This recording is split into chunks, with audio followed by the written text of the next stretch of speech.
All right, everybody, we are live at BCMC today, so welcome to the show. We are at the Structural Building Components Association. This is their annual Building Components Manufacturing Conference this year in Columbus, Ohio. And I have to tell you, the restaurants are really good around here, by the way. Just putting it out there. We kicked off the show with Emmitt Smith, Pro Football Hall of Fame running back, who set the tone with how we learn to pivot at a very young age. How he and his team built success together. You know, and it was a really interesting story, and I'm looking forward to covering that with all of you. But not only did we have Emmitt here, we also had Allie Wolf here presenting on the Economic Update, educational sessions on M&A, labor, mitigating risk, and choosing the right tools to drive your business. People have come here to learn how technology will drive productivity and create for skilled labor shortages, supply chain disruption, and more. So sitting with me, we have Jess Los, Executive Director, SBCA, Josh Wright over there on the end, Vice President of Manufacturing at the Trust Company, and Cheryl Lewis, CEO, NVO Construction. We are coming to you live 2022 BCMC. All right, listen, let's hop into this. First of all, Jess, congratulate you on an amazing show and everything that's going on here. This place has been packed. Yeah, that was one of the things, you know, Columbus is always a great city for us. We have good drive-in traffic, which allows people to get in and out quick. They don't necessarily have to fly to attract a large audience. And it's a nice town. It's a fun town. Like you said, the restaurants have been amazing. The, activities that we put together, we tried to, up the ante a little bit with Emmitt and bringing in some other, better higher profile speakers just to have some excitement. I think we did a pretty good job of creating that excitement, and it's just been a really good show, good week, and it always goes quick. It feels we're almost to the end of it, but it's been just an amazing experience. It has been an amazing experience, and we kicked it off with Emmitt Smith, right? How awesome was Emmitt Smith? I think everybody came there going, well, who is Emmitt Smith? Like, what is he doing at a housing conference of any sort, let alone components? Well, tell us a little bit about it. Yeah, it was one of those things when the BCMC committee got together about a year ago talking about what can we do to improve the show, and we decided to budget for a more high-profile speaker, and we went out looking for a few folks, and some didn't work out, but Emmitt's schedule was open for us. Yeah. He's got a background in construction since his playing days. He grew up, wanting to be an architect in Florida. If the football thing wouldn't have worked out, he probably would have ended up in architecture, is what he said. So that was really just a good opportunity to bring somebody in that's got some understanding of the construction industry, as well as he crosses over to a lot of audiences. Obviously, football playing days, he's got a lot of people from that fits well with our typical demographic. But then also, as we're trying to get women into the components, a lot of people know him from Dancing with the Stars. That's right. He was a great ad on that program, and he's got a lot of charisma. A lot of his personality came out in that show, and got to know, people got to know him, and he showcased that yesterday as well at our kickoff. Sure. I think it was such an inspiring story because we see these people that make it to the ultimate level of success, at least to our eyes, right? Dancing with the Stars, Hall of Famer, and at a very young age, he kept telling his coach, he said, what position you want to play? I want to play quarterback, coach. Why? Because they get to touch the ball the most and they get all the girls, right? Is what he said. But it was funny, but the coach wasn't putting him in the quarterback position.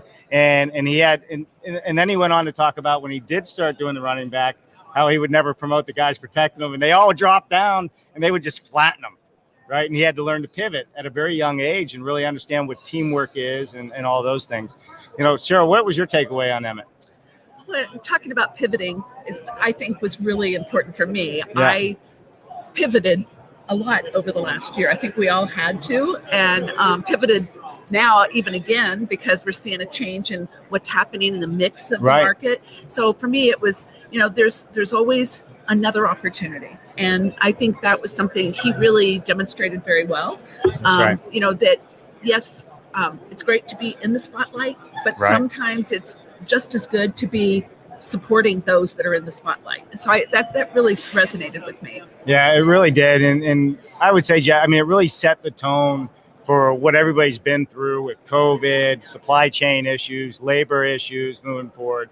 And I'm, down at the end there, Josh, pivoting. It's kind of an important topic, and I'm sure you've had to do quite a bit of it over the last 2 years. Yeah, the last few the last few years have been rough. Like you said, COVID, supply chain's been a challenge for everybody, and labor shortages. We're all constantly pivoting, trying to figure out how to get to that next step, right? With everything being thrown at us. So right, for sure. All right, so we have Emmett Smith. Kick it off, get it pumped up, standing room only, and then we go to Allie Wolf. Standing room only. Huh? Standing room only, right? Now, Allie, economic forecast, is what she was here talking about. And she does it in such a dynamic way. And not only Allie Wolf was at the show, Margaret Whelan showed up at this year's show, which is also another big person in the finance world and economic world. But Allie really, it was so special how she shared the information. What was your key takeaway from that, Jess? Obviously things are going to be changing. Anticipate, business being a little bit different than what it had been the last couple of years. And hopefully that gives our participants, our attendees, the heads up that they need to make the proper business decisions. And, that was, I think at one point she said there will be pain. It's just a matter of how much. So when you hear an economist say something like that, you got to kind of brace yourself on what those changes, what those headwinds are going to be. But, the way she did it, the style, she had people on the edge of their seats. For an economist, that is a great accomplishment. I've gotten numerous compliments on her and her style, the way she delivered the message. It was a really good addition for our show to have that aspect of it, because I remember back to my Econ 101 days, it can be boring, it can be hard. Everybody had a good time last night at those restaurants and early in the morning. So it was good that they were paying attention. Everybody was there, they learned, and hopefully they'll be able to use that back in their businesses. Yeah, I definitely agree with you on that. Cheryl, how about yourself? For somebody that's been kind of going through changes over the last 2 years. Yeah. How did it sound to you? I'm a new owner of a plant and new into this industry. So it was fun for me to kind of see that she definitely captured what's actually happening. It wasn't, just theoretical, because I think that happens a lot of times. And this was really true. I think for me, again, back to the pivot, we're seeing in my market, I'm from Reno, Nevada, we're seeing a lot more build to rent. And I think whether or not that's a good idea or a bad idea, there is a lot of conversation around it, which I think is a really important dialogue. Yeah. I personally think that there are a lot of young people who don't want to buy a home early in their lives. And so build to rent makes sense. They get to live in homes. Right. They don't have to live in apartments. There's opportunity to kind of check out what it's like to live in a house. Yeah. And I do think there's an opportunity for us to make the best use of a down market. So I think build to rent's going to be hot, at least in my market it is. And that was something I thought was a good takeaway for me. Yeah, the build for rent has been around and growing over the last few years pretty big. I see Josh shaking his head down there, but I agree. I think it provides opportunity not only for the consumer to have a place to lay their heads, but it also allows the people that are out here in business in the trust and manufacturing and developing world to continue doing what they do, and that's provide housing. Yeah. What's your thoughts, Josh?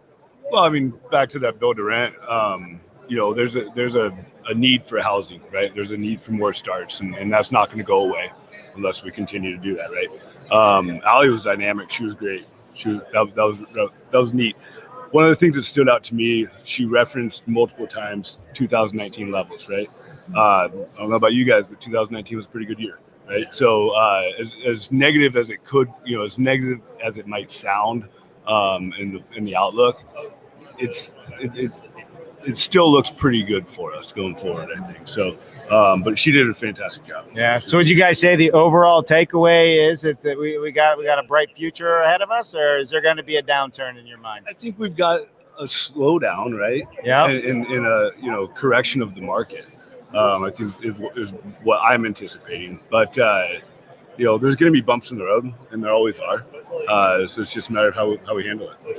I think it's actually going to be good for the exhibitors here, because so many of them have had so much trouble delivering equipment. Yeah. There's not enough of it, and we all need it.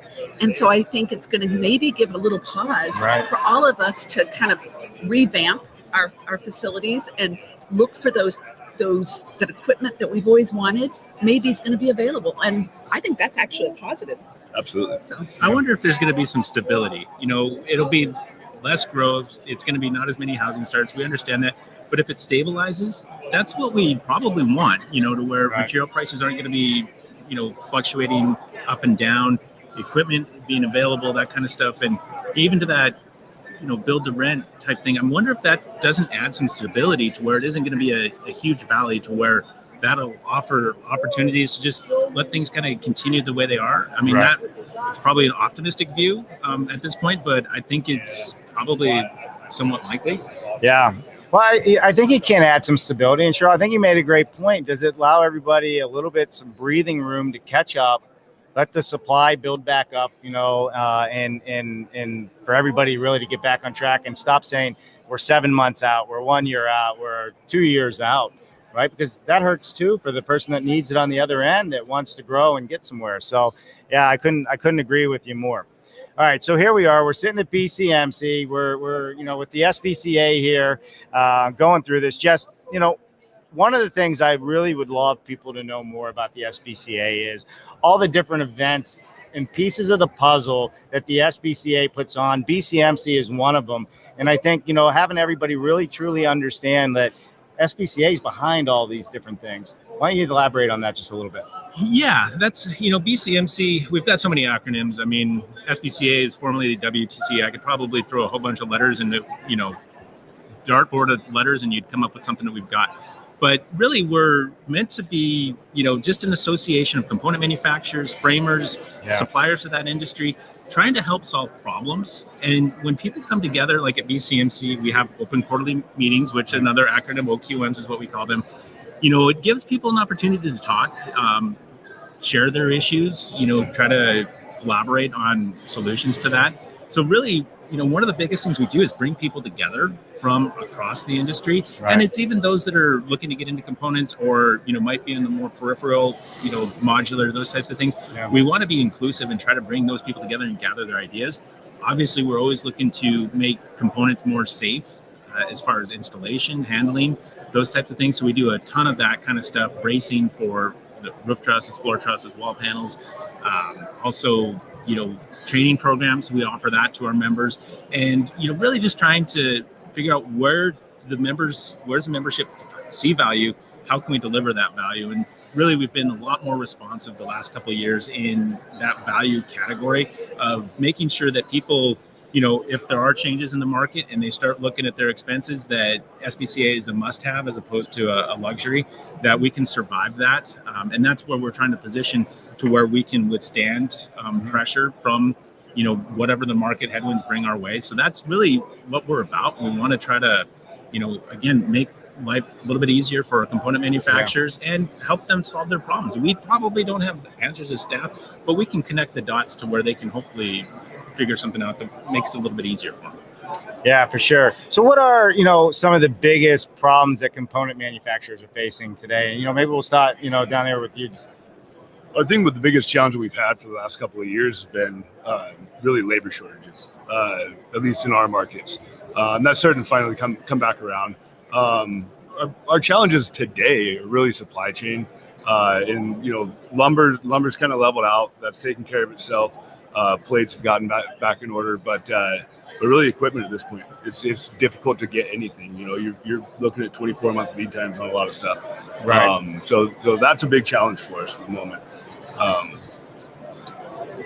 I think that's very true. But I also think that it goes to the supply chain in the whole building industry, because I think we're building houses and we're doing it faster than ever. I think because of what we're adding and all of this equipment that's coming out, we are building framing much faster. But if we can't get windows and houses are sitting there, all, the wood does, it's a natural, item, and so it's going to change, and sitting out there, right? and sitting out there in the heat or the cold or the wet and not having the next component means we're not getting houses done, but we're also going back and fixing things because we have losses as a result. So it's not just one thing, it's kind of a multitude of issues that come from the supply chain issue that people don't even realize is happening. Right. So I want to see us get to the point where we can get a house done, not just do our part, but finish it and get it out into the market, because that's important. What you said is so true. We still are millions of units short in this country every year. So we haven't fixed the problem. The fact that houses are going to be a little more available and less expensive doesn't mean that we've got enough of them. We've still got people literally living on the streets because there's no place to live, not because they can't afford it. Yeah. So I think we have a lot ahead of us that's going to be incredibly positive, but it's not going to come easy. And I think that's the message. Yeah, for sure. You agree with all that, Jess? Yeah, it's one thing that we can solve one bottleneck as component manufacturers and the framing and doing that more efficient, but we got to make sure that communication wise that throughout that supply chain for the builder or the consumer that's moving into that home, we need to solve several bottlenecks as an industry at a much better pace than what we have been. Yeah, I agree. All right, so there's a lot of education happening here. Not just education in classroom, but education walking around with all of the suppliers and vendors and people that came to the show. And Jess, you were talking about a little bit earlier, the OQMs, right? The open quarterly meetings. And so everybody knows we did a lot of interviews, behind the scenes. And a lot of people spoke about those in such a big way that it actually changed the whole trajectory of their business, because they're like big mastermind groups where they're bringing people together that are in the same industry, dealing with the same problems. All of a sudden, that island that you feel like you're on, there's a lot of you on that same island dealing with the same problems. And even to the fact people are here saying that, we're so busy that we're actually sharing lines with other factories, right? Why should we all lose jobs? They need work. We have too much. So I think there's a lot of great things coming out of all the different parts and pieces of the SBCA that you guys have put out there. Education being one of them. Let's talk a little bit about the education. Cheryl, I want to start with you because you are newer to this industry. Yes. How, education's cost money for one until you come to here and people are so willing to share it with you. What's your thoughts on that? I can tell you that if somebody wants to get into this industry and they aren't a member of SBCA, they are really cheating themselves. This has been the best investment I've made. It's a very small investment in the big scheme of things. And it has been the connections I've made, the people who are going out of their way to help me. It's really remarkable. People offering for me to come to see their plants, people offering for my maintenance and mechanics to come to their plants and learn from their mechanics. Right. Just the outreach has been so worth it. It's given me a lot of comfort that this is an industry that is here to stay, but it's also one that is here to embrace. And I thank you so much, Jess, for this organization. It's been tremendous. And Josh was the first person that told me that I should join SBCA, like probably 18 months ago when I just was starting my plant. Hadn't even gotten the building, I don't think yet, or maybe I had, but maybe I'd just gotten the lease. And he said, you've got to join SBCA. And it took me a little bit of time to get, I'm like, I'm so busy. I should have started there. I wish I'd come here before I even bought my first piece of equipment, because not that I don't have great equipment, but I'm walking around going, oh, I could have added that. And, you need that. I think if you're going into this business, come to the SBCA and get some advice. It's awesome. And I think for my employees, we use the QC program. We have a young woman going through the trust training program. She just finished her first test and passed. So I think this is all invaluable to a new plant, but any plant. I think you've been around a long time. You probably agree. Around a while. No, absolutely. And the relationship looks like a baby. He's been around a while. Come on. In the industry. The relationships you build here are, one of the most valuable things you can have. You're meeting with people across the country. You can talk about things that you wouldn't feel comfortable talking about somebody, a local competitor with. You find out that everybody's dealing with the same issues, right? And being able to pick up the phone and call somebody in Florida or Virginia and ask for advice or help on something, that comes from here, right? Wouldn't have that opportunity otherwise. And so to me, that's from an education standpoint. We do great educational sessions. We have people in the industry that are doing it every day, speaking at those. That's fantastic. But for me, it's really the relationships and the networking that's most valuable. And it is the relationships here, Jess. And, I think it's really important that these events and everything you put on, there's a whole team behind you, Jess, here that's bringing all the educational people together, bringing the vendors in. It just doesn't happen. There's a lot of work that you put in behind the scenes to make something a success. For one, make it a place where people feel comfortable to where they can feel like they can talk and collaborate. So I don't know if you want to say anything about that, but you start tomorrow for next year, right? Yeah, actually, we've been starting this whole week of, with our event planner, Allie. She's been taking notes and, how do we do things better? And that's the great thing about, we kind of start at the board level, and we've got such good, we have great board participation. We've really pivoted the organization to be board driven. Right. And we've got executive committees. Our BCMC committee is amazing. They do so much, and just their perspective, because they're living it and they're kind of our target audience. So what are they interested in as far as education sessions? What do they want to see from exhibitors? What are the hours? What's the mix? How do we do things? How do we keep it fun? And, really, listening to Josh and Cheryl, that's the why. Right. That right there, I'm going to clip that up and, probably, I don't know, I don't really get to clip video and hang it on my vision board or whatever, but that's still something I'm going to revisit. You figure that out, let me know. I want a piece of that. Hey, adventure. AR, VR, we'll do it. But, that's just the great thing about being in the association. We're in a position to try to bring those people together, but our staff is amazing. They want to improve so much. They are empowered to do so. That comes from our board, our exec, our president, Gene. So many great things that come out of this. And in my mind, association work should be fun. Obviously, it is work, but it's one of those things where we should all be coming together and we should all be doing things that improve whatever it is that we're focused on.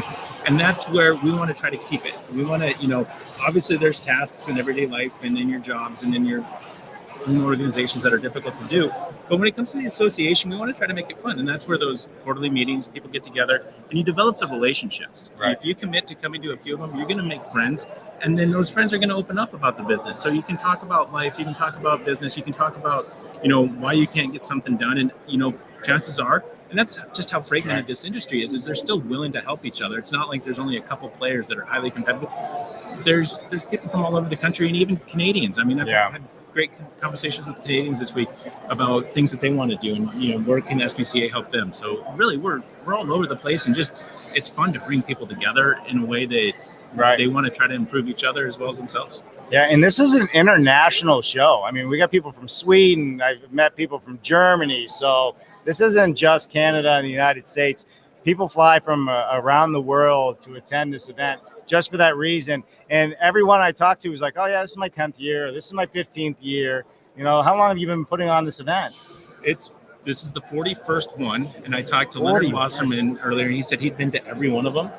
And SBCA is entering its 40th year. Yeah. So, it was with the Trust Plate Institute prior to that. So we kind of took it over. But for somebody that we're looking to share our history about, Leonard's going to be one of those people we reach out to, learn his story, talk about it, why he keeps coming back.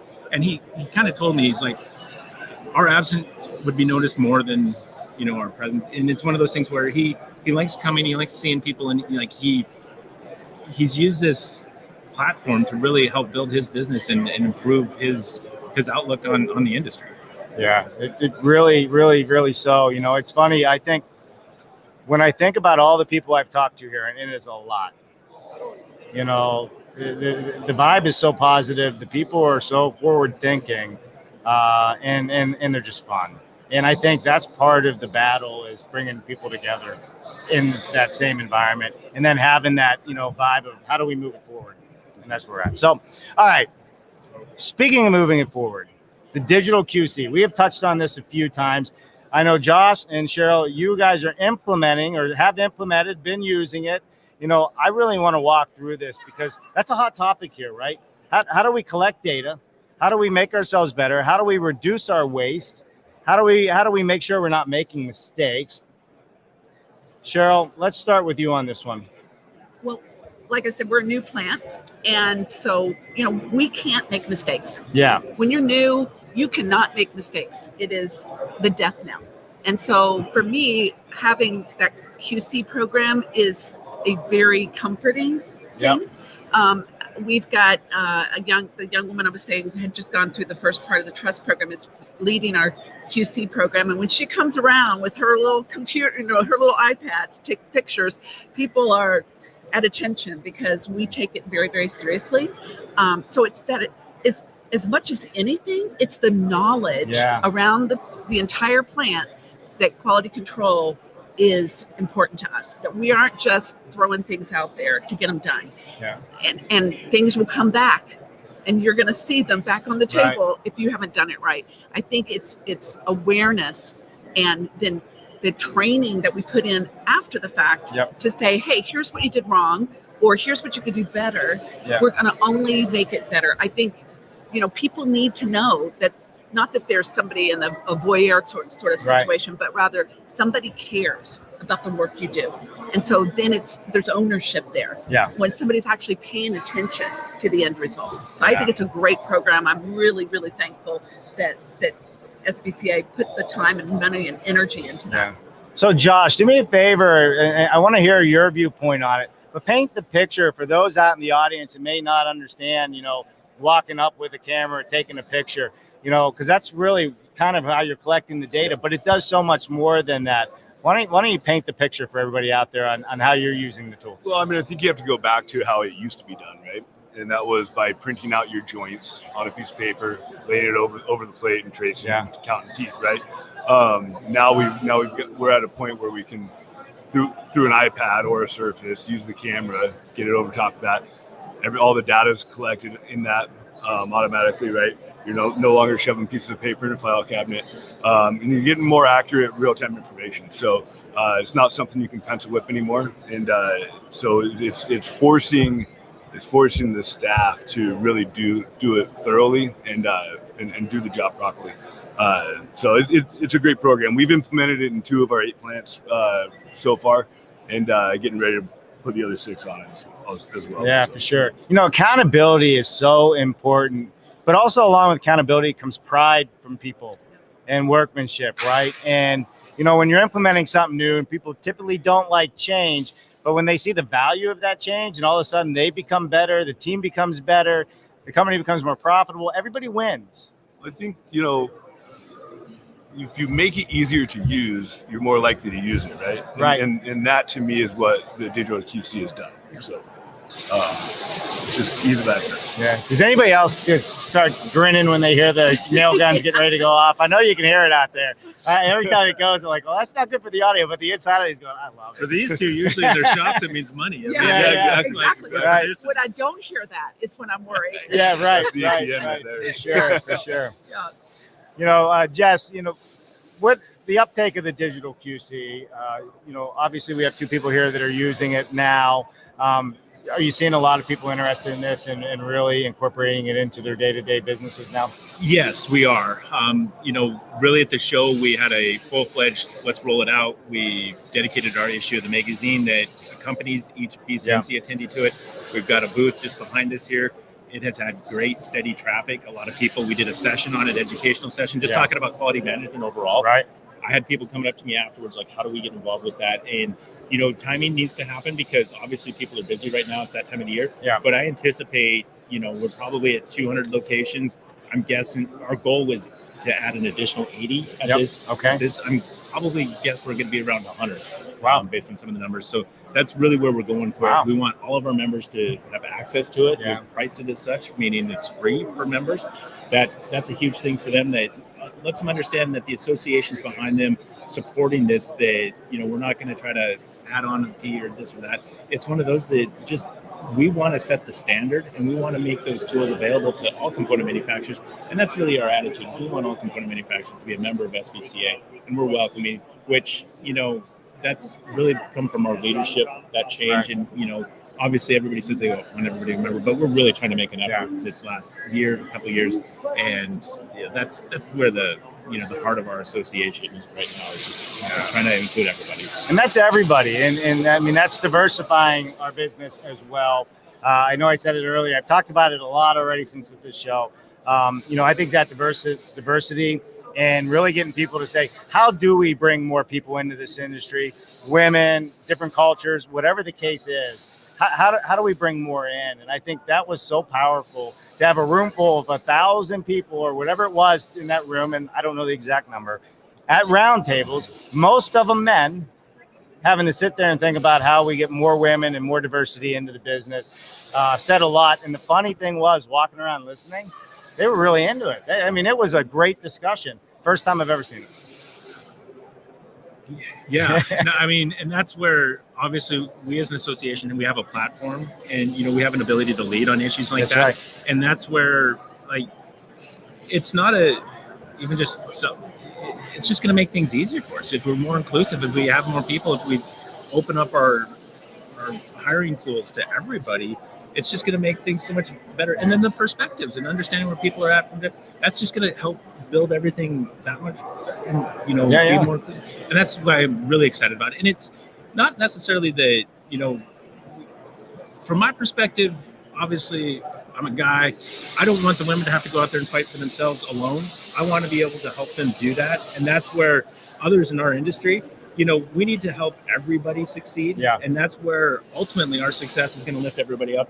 We're all going to be better off. And honestly, if people are worried about the additional competition usually makes things better. So that's the other part of it too, that, I just see so many, I wish we'd have done this 20, 30 years ago, but here we are now. We're going to try to give it our best effort and see how we can do it. We should make it to where it's not even a topic anymore, right? I have a different topic where, we're not having to do this because Cheryl, you own a manufacturing facility, and we all, I say we all, I personally know from experience, because I hear it on the show all the time, more Jen, less Dave, right? Because the brains of the operation, I'm the bull in the china shop, but there's detail that happens in our industry.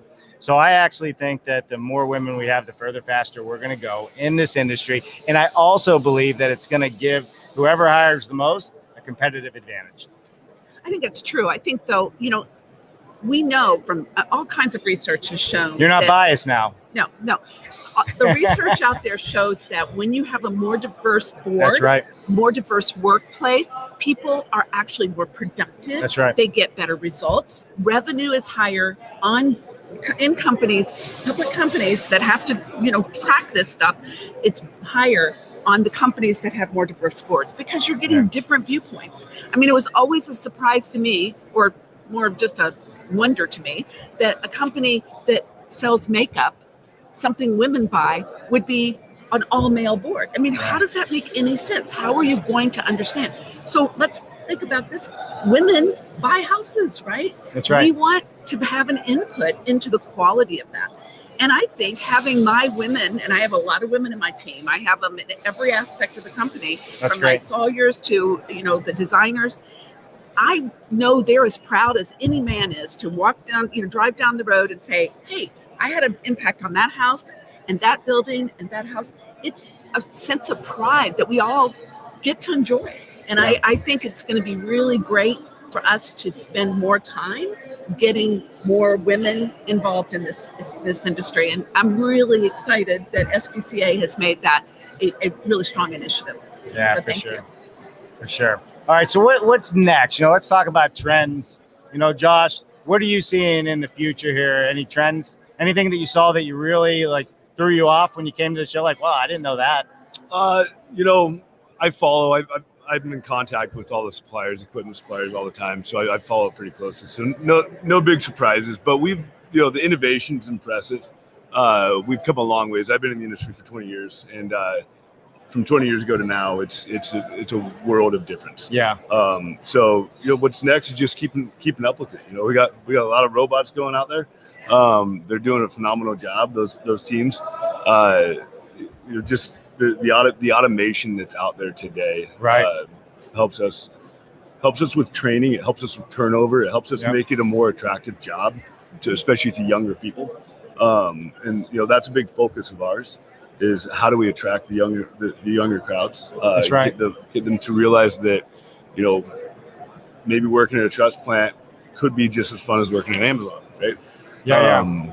So that's where a lot of this equipment comes into play for us. Yeah, for sure. And, that's a big deal. How do we attract the younger generation who isn't interested in swinging hammers anymore, right? Is the tech stack just what's going to bring them in? The technology, the AR, VR, the, QCs that we see out here, the robots. Last year they were serving coffee with a robot. I asked for one, but he looked at me like I wasn't going to get it. It would be nice to have. But what are you seeing that's next? Yeah, I think the material handling, obviously a lot of the equipment, we're still trying to do some of the same things the same way. I've been kind of in the know of some other products that will probably really improve the way walls are built, which that's one thing that our industry, we tried to just match what was there. So I think that's a huge opportunity for whoever can do that, more efficiently and, more energy efficiency as well there.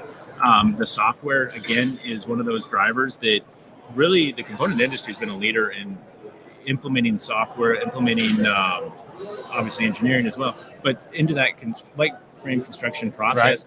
I see them continuing to do that. There's a lot of opportunities there, and really just, and we're having software exhibitors. We're having technology companies that are exhibiting here this year that, you can kind of tell where the trend is and where people can go out and kind of do some stuff themselves. That, that bar is getting a little bit lower than what it used to be several years ago. So between that and, our association, we've got a bit of a role in this too, to, what can we do to try to drive awareness to the market opportunity for people that want to enter this industry as a vendor?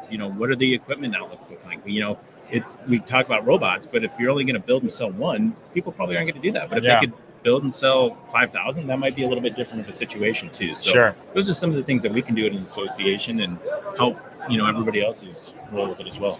Yeah, and I see it as the trend. Josh and Cheryl, I want your viewpoint on this before we wrap up. Technology, how important is it, coming in? And Josh, I'll start with you and go back to Cheryl. How important is it for your company? It's very important. We're building new facilities and very high-tech facilities. And we're finding, like I said, just from a hiring standpoint, making it a more attractive job. Rather than being a sawyer, you're operating, rather than loading that wood in there, it's loading for you and you're operating the saw off of an iPad, right? Yeah. Bringing that technology to the industry has been amazing for us. So. Yeah. Sure. I agree. I think the one thing I see for the future that we're going to have to do is, get inspectors more integrated into the process, because, if you go to Sweden, for instance, they're able to do their panels and spray the foam in and close it up and send it out, and nobody questions it. Yeah. But our inspectors don't allow that. And yet we have to be able to do that. If we're going to really speed up the process, if we're going to improve the quality, we need to have the regulatory environment more knowledgeable and embracing it. And I think that's the next big initiative I'd like to see SBCA take on, is how do we do that in a way that, these guys have jobs too, right? They don't want to give up their jobs. So how do we make them relevant, but also keep them from stopping progress? And I think it's a big issue. Yeah, Jess, I mean, I think that's a good thing to address, because part of being involved with the SBCA and the other organizations is, fighting for your people's rights and, trying to get codes passed that are in favor of not only the manufacturer, but also the developer. And where's that equal, medium to include the code enforcement, that's out there.